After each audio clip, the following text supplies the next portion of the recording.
শিক্ষককে পিটিয়ে আহত করেছেন বলেও আমরা অভিযোগ শুনেছি। এখন সেই জায়গাতেই শিক্ষার্থীদের অবস্থান লাঠিসোঁটা নিয়ে তারা এসেছেন।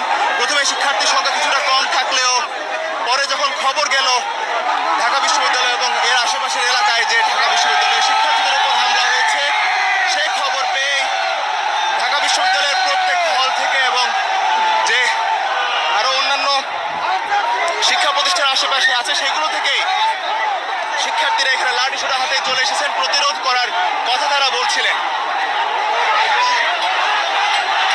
সচিবালয়ের গেট এই মুহূর্তে আটকে রাখা হয়েছে। একজন শিক্ষার্থীর সাথে আমরা একটু আগে কথা বলেছি, তিনি বলছিলেন যে সচিবালয় থেকে হাসনাত আব্দুল্লাহ বৈষম্য বিরোধী ছাত্র আন্দোলনের সমন্বয়ক এবং সার্জিস আলম তারা সেখানে আটকে ছিলেন বলে তাদের সামাজিক যোগাযোগ মাধ্যমে অভিযোগ করেছেন। সেখান থেকে